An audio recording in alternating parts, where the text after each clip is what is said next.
Yeah. The only people that don't like Ray Allen is Paul Pierce and Kevin Garnett. And Tim Duncan. Yes, no, that's fair. The whole of San Antonio. The whole of San Antonio. Yes.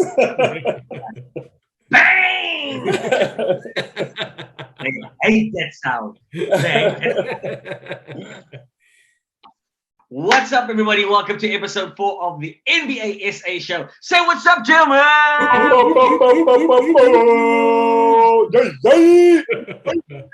Away.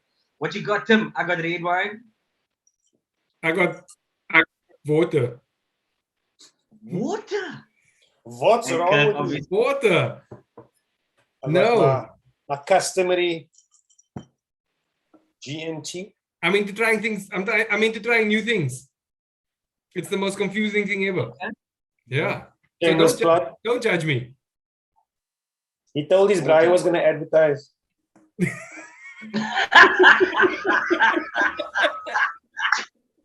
Hashtag sponsored ad. Yeah. All right, gents. The Chicago Bulls are killing it. 6-2. They lost to Philly last night. How do you feel, Owens? How do you feel about what? The Bulls going 6-2. The Bulls or our bet? Both. We'll get to the bet. Let's first get to the basketball. How do we feel about the Bulls? Mildly entertained. Annoyed that they're doing so well. Happy for DeRozan. Happy for DeRozan. Oh, yeah. I like that dude. Yeah. It's weird. It's interesting because they're not doing it in any of the sort of conventional ways. The current convention of shooting threes, they're not shooting threes. They don't have a massive inside game. It's basically three guards moving it, basically. And I mean, they've still got Kobe White to come back from injury. He's going to be a nice addition to that bench. I'm assuming he's going to come with the bench. He's going to bolster that second unit. So, it's looking good for them. It's looking good for them now. I must say, I can't believe I'm such a big DeRozan fan, and he actually reminds me of Kobe. His whole game is Kobe. I like the fact that, and I don't know, it's like everybody's got a soft spot for him since he came out with mental health issues, and he was talking about his struggles and stuff. And then the way he got railroaded out of Toronto, it's just a quiet story, like for him going to Spurs. And I mean, he did all right at Spurs, but they got a raw deal after Kawhi bounced. And now it's looking good for him now. I'm really happy for him. Away. Righto, I'll bet. I'm winning so far. I've only lost one. How? Are you winning? Yes. Okay. How? Explain how. Because they've won. They've won. Really well. And I watched that Philly game. I actually think they're gonna club Philly in game 2 in Chicago. I reckon. Yes, but if they keep going at the current rate, you're not gonna win. Because they're winning one and losing one, and they're winning one and losing one. If they keep winning one and losing one, I'm gonna win because I call them at 50. I'm just excited. I'm excited because they were able to win Utah, which was a big deal. That was a big deal. Utah gave them the thought that, Kiki, maybe we are good. Maybe we are good. They're only half a game behind Utah and Golden State. True. Timmy, any last thoughts on the Bulls? No, I'm disappointed that they're going to be the reason why I have to buy one of you guys a 12 pack. maybe. Okay? So you're admitting that they're going to win more? I'm quickly resigning myself to the fact that Kirk's going to win, not you. Okay. I just wanted to maybe just one correction though. As much as they're playing a DeRozan type style, right? And they're not shooting as many threes, right, as everybody else, right? They're still shooting the top 5% of threes made though, right? So they're How not. is it? They're making about 9 a game. I think the team that makes the most making 15 a game, right? But they're shooting at a high clip, right? Okay. So I suppose it's one of those things where the focal point of the offense becomes this inside game, but in and of itself, they're still making threes. Yeah, it's just not the Rosen. It's just not it's the primary. It's a testament to taking good shots. Yeah. Yeah, very interesting because I was when you said, hey, actually, you know what, they're gonna win in Chicago and they're gonna beat Philly, right? I was like, but who do they have to guard and beat, right? I went to go take a look at, well, how good is their defense against specifically shots around the rim, right? They've got the second best defense in the league, guarding 2-point attempts, right? That's a believable stat. Yeah. Yeah. And they look good, man. They look good. I've watched most of the games. They look liquor. Every time they've got into an opportunity where they're down by many points, one quick timeout and they're back in the game again. They tie the game. Even the Philly game, there was opportunity for them to win the game. So I think they're really quiet. Yeah. Away. Moving on, Chris Paul became the third highest assists guy ever. Thoughts, fellas, or is it all love and all respect? Chris Paul's complex, man. Chris Paul's complex. I love the fact that he achieved the record. Right. I think it's awesome. I think it's awesome that he passed 2 all in one game. Right. And I think it's awesome that in that game he put him on his back. Right. Because look, the Suns have started slow. And I think that's been an issue. Right. At some stage, I still hope that he goes all the way. I like that love to be shared. I like different people winning rings, and I hope he gets there. Actually, I think he's still got a window for that, right? Yeah. So that of course. Sorry, yeah, that's of course is the obvious follow-up question. Is with all of this accolades that he's now getting, Kirk, can he win a ring? No. So actually, you can win a ring, but it won't be because of him that he wins the ring. So he won't lead a team to a title in his lifetime anymore. That window's closed. He had his opportunity. He will pull a Melo Westbrook. He'll go to his bra, tell him get me a ring. Yeah, and he'll move to a team where he'll be an elder statesman and come off the bench and maybe get lucky and get onto a team that wins the chip there. But he's not going to lead a team to a title. Timmy, you share the same sentiment? Yeah, to a degree. I'm a little bit more optimistic than Kirk. I think as a number 1, 2, or 3 player, he's probably still got 2 years in which he can be influential on a really good team. I wouldn't write off the Suns even this year. Not a lot can happen. They're bad now, but Aiton's not playing in any event, right? And then I suspect that this guy is the type of guy that is going to be involved either from a coaching or front office perspective, right? And so whether it's an influential player or an elder statesman like Kirk says, or somebody in the front office or somebody on the bench, I think he's going to be part of some institution that wins everything. Yeah, it's just what role he's going to play in it. Yeah. Speaking of role he's going to play in, I asked you gentlemen on the group last night, do you think LeBron James has resurrected Melo's career? And I'll explain.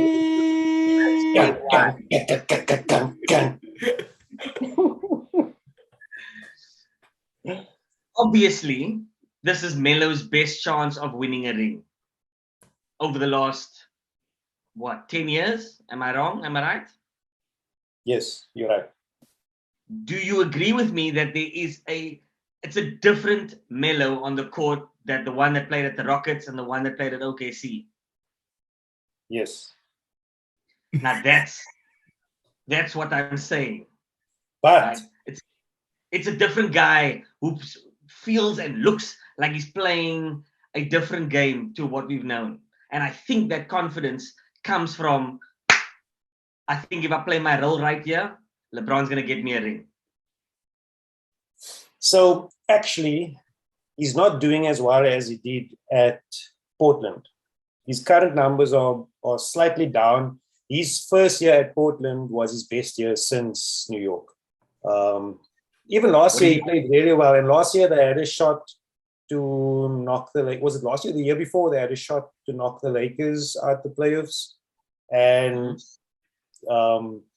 he was playing really well in that series, but they just didn't have enough. But yeah, so as much as you, Wesley, would like to believe that it's LeBron, it started before that. So it's weird because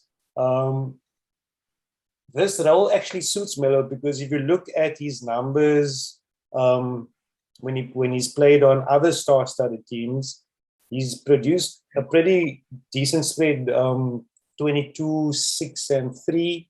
When he's played for the not 3, 2. When he's played for Olympic teams, which are predominantly like this is the type of environment similar to a Olympic team for him, I think. So it's a nice fit, and I I picked him up in my fantasy team at the start of the season because I thought he'd be a better fit than Westbrook. And I think he's doing well. Oh yeah. Timmy, any thoughts? Yeah, look, there are two people responsible for Melo's career resurrection, right? One, it's Melo, yeah, and you gotta give him credit for that. And Kirk touched on it, and maybe actually you also touched on it, Wes. It's because he's humbled himself to a specific role, right? That's a very hard thing to do. I mean, imagine being told that you're the best and you carry teams and you're the focal point, right, for 30 years. Right, and then all of a sudden you got to change that and maybe not even be number 1 or number 2 or number 3, etc. And I suppose that's a big transition. In the Rockets team, you could have made a difference, right? I don't really know what happened there, but you can only assume it's a personality thing. Same thing with OKC, right? Maybe him being in the wilderness that did humble him, and so when he went back to the Blazers, right, he played the role that was required of him, and then I suppose associated with that, you've got to give Dame some credit for that. Right, so yeah, there was somebody else who was part of resurrecting his career, but it wasn't LBJ. It was Dame. I just smell haters. He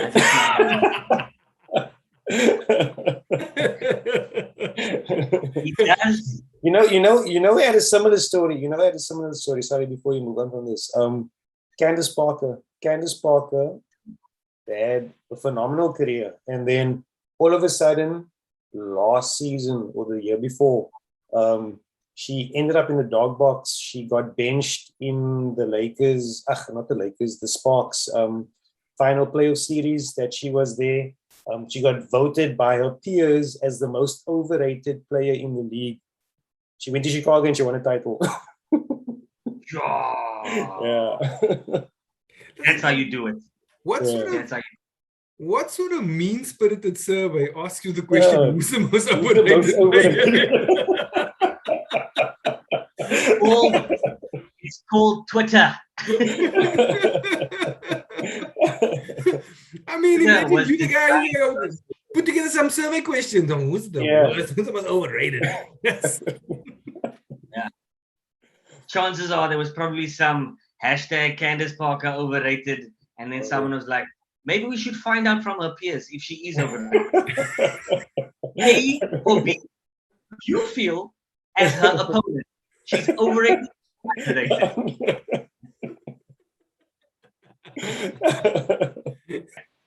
So we're doing shooting guards tonight on the new game called #MakeYourPick. It's where I give you both 2 sets of stats. Timmy will choose a player, Kirk will choose a player, and we'll find out what your starting 5 would look like. Last week, Kirk got Steph Curry and Tim got Allen Iverson. This week, your stats are very similar on purpose. Okay. Player number 1, 18 seasons in the league, averaged 18 points, 3 assists, 3 rebounds, and was in 5 All-Star games. Okay.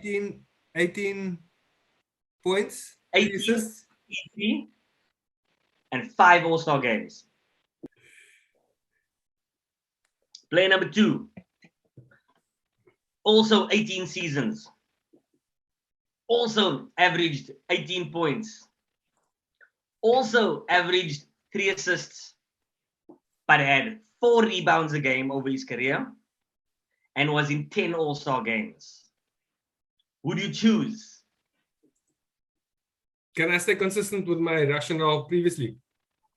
Okay. Yeah. So I chose Iverson over Steph because my theory was if the player You picked first last week. Why are you picking first again this week? because Wes straffed you and that was the actual straff. No ways. Sounds legit. Sounds legit. Your puss. Okay.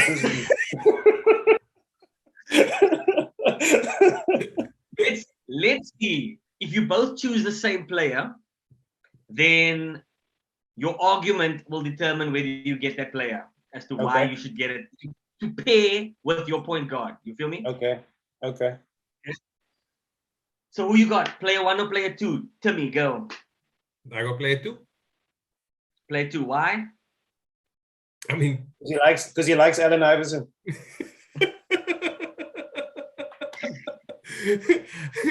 my theory, he likes Owens with Allen in their name.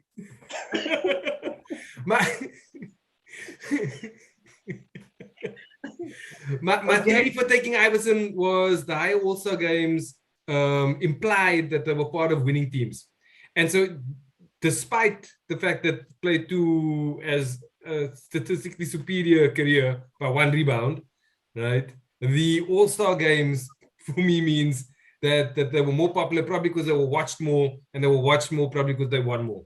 And I like winning players. Okay. Kirk, who you got? You can also say player 2. I'll take the other one because I don't want Ray Allen. Okay. Player 2 is Ray Allen. Timmy, you just landed Ray Allen as your shooting guard. Kirk, who do you think you have? I have no idea. Sam Cassell. If you were to guess? Kenny Smith. I can't guess because of the most dominant shooting guards through the eras, none of them have made so few All-Star games. Paul Pierce? Could be Paul Pierce. But why did they when I say his name, you're going to be like, oh. Kirk, your player is Reggie Miller. Oh, yeah. I'll take Reggie over Allen any day. Really? I like Reggie. Okay. Argue it out. Timmy, why would you choose Ray Allen over Reggie? Kirk, why would you choose Reggie over Ray Allen? Can I do some revisionist history here then? Yeah. Yeah? Because as much as I prefer... Yeah. So I'm going to make an argument with information that I definitely didn't have at the time we picked him. Oh, okay. Yeah. So as much as... In Jason Swartz, just remembering information. as encyclopedia, just pull it out. 40 years of web scraping. Yeah. Okay, tell me what you got. As much as I prefer Reggie and his demeanor, and I in fact, when I started watching ball, I preferred and I rooted for those Pacers teams over the Bulls teams. I loved Reggie, and I like listening to him. The reality is that if I've got a cornerstone of Allen Iverson, and you say, would I prefer to play a pair with him? Would I then rather pay Reggie or Ray Allen? Actually, I think Ray Allen's a better fit with Iverson. Kirk, your turn. I would nothing. I just like Reggie. Reggie Boom. He's a shooter and he's a dog. He's a fail hat. He's one of those oaks that gets under your skin. I suppose Iverson's the same. But Iverson wasn't as, I mean, he had a bad boy persona, but I mean, on the court, he was pure ball. Yes, yeah. The only people that don't like Ray Allen is Paul Pierce and Kevin Garnett. And Tim Duncan. Yes, no, that's fair.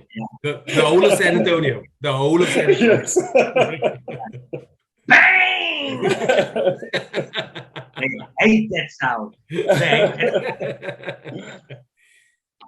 Speaking of getting under your skin and being that dog-like type, what do we think of Miami and starting out so well? No surprise to me. You kind of did call it early in the beginning, but you did you predict this? I mean, I didn't expect him to be top of the pile after 6 games, but I did see that the pieces that they had added, like I said before, the PJ Tuckers, the Deadmans, they added a grit to that team. But something that I overlooked was little boy wonder, man. They got a hero that we didn't see coming. Yeah. I'll be honest. I mean, he's putting up career numbers at the moment, and if he keeps it up, that bench unit is going to be super legit there. And how about Bam Adebayo and Kyle Lowry? Just Lob City all day. So props. Timmy did actually give us. Adebayo was on Timmy's players to watch for the season. Well done. In fairness, I had like 20 of them. So one of them had to get. Go to Miami, bro. First of all, they don't need another year.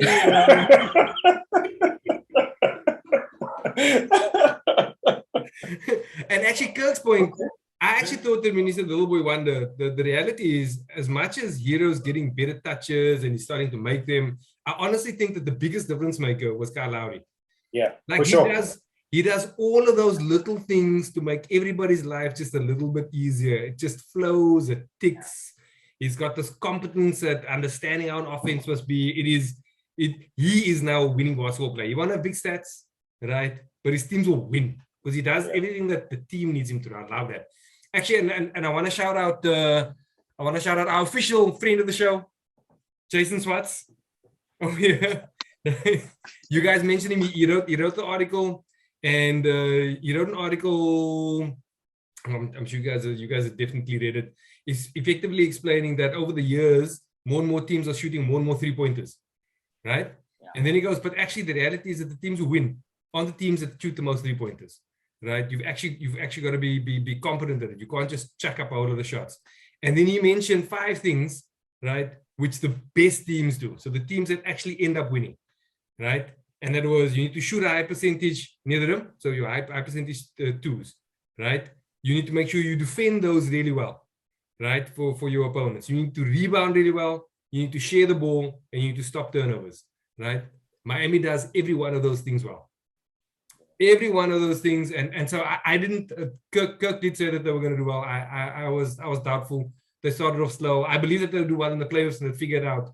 But I didn't believe that they'll start like this. But they're starting like this on all 5 categories, right, in the top elite echelon of the NBA, and that's proper. Yeah, and they're lekker to watch. They're a quiet team to watch. They're exciting. They make you feel like you're supporting an underdog for some reason. And yet they've got such in recent years they come from a really winning culture, and I mean, just the whole organization is a solid foundation. So it's one of those franchises that are just built well. Yeah. Now, speaking of franchises that are built well, one of which, because of history, is the Charlotte Hornets. But this year, they look warm. Tim, how hot is Michael Jordan's? Yeah. For my hobby. So like this is interesting. This is an interesting question, right? Because let's take those same 5 criteria, right? And we go, man, if you're gonna be a really good team, you gotta shoot well from the twos, right? The Hornets are in the bottom 5, right? Okay. You've got to defend.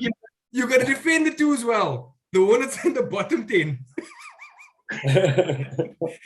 You got to defend. You got to catch those defensive rebounds. I think they're second last. Wow.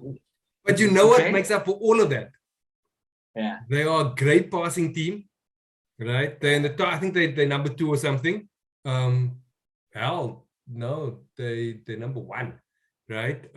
And they don't turn the ball over. Yeah, and those 2 things on offense are amazing, and that's what makes them fun to watch. They're not turning the ball over. They're not dropping their heads. Teams aren't scoring easy, fast break points on them, right? And when they do get the ball, they make the easy pass. They keep on rotating it, right? And they believe in each other for other people to take the shot. So they don't have 1 or 2 players that completely dominates it, right? And I think that's what makes it enjoyable. Because the reality is that they're still only mid-table, right? But they're mid-table and fun because they share the ball, they enjoy each other, they love playing the game, and it's cool to watch that. Yeah, and I always bring it back to the marketing side, the money side.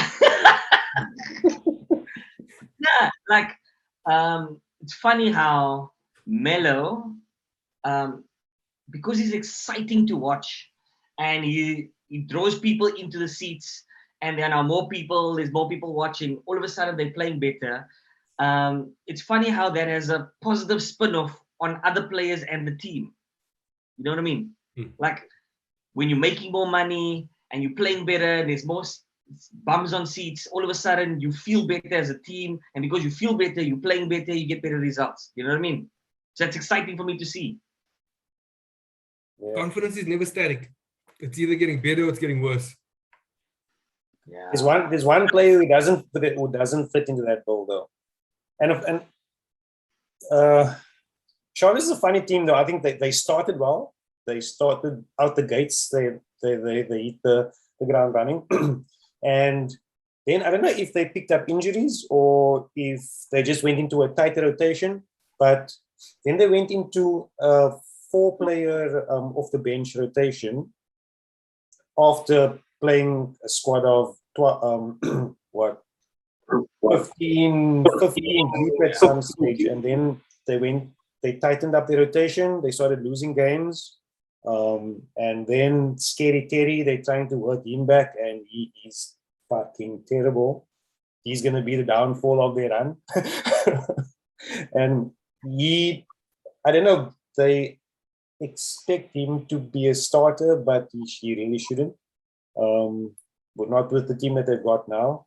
And I think he's going to be the downfall of the team once they try to reintegrate him. And we talk about turnovers. That stat is going to be fucked soon. But how about Miles Bridges though? Yo. Param. Yo. Jumps out the park. My guy. My guy. He's fantastic. It's fun to watch. Yeah. And he's aggressive. Kirk, I mean, you mentioned the Miami guys. He's a dog. Yeah. Doesn't back down to anybody, doesn't shy away from challenges. He'll get dunked on, he'll go dunk on somebody. Like he's up for it. He's those players that it's great when he's on your team. Yeah. Sucks when he's on the team that's playing against you. Yeah. James, any last thoughts with the weekend approaching? Big games in the weekend. Obviously, we are looking forward to the Chicago Bulls playing Philly in game 2. I'm following the Lakers. We know that Tim is following Dallas. Kirk, who are you following, brother? Specifically. Golden State. I'm an authentic fan.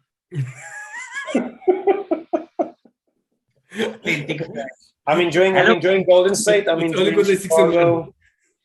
I'm enjoying Golden State. I'm enjoying Chicago. That's about it.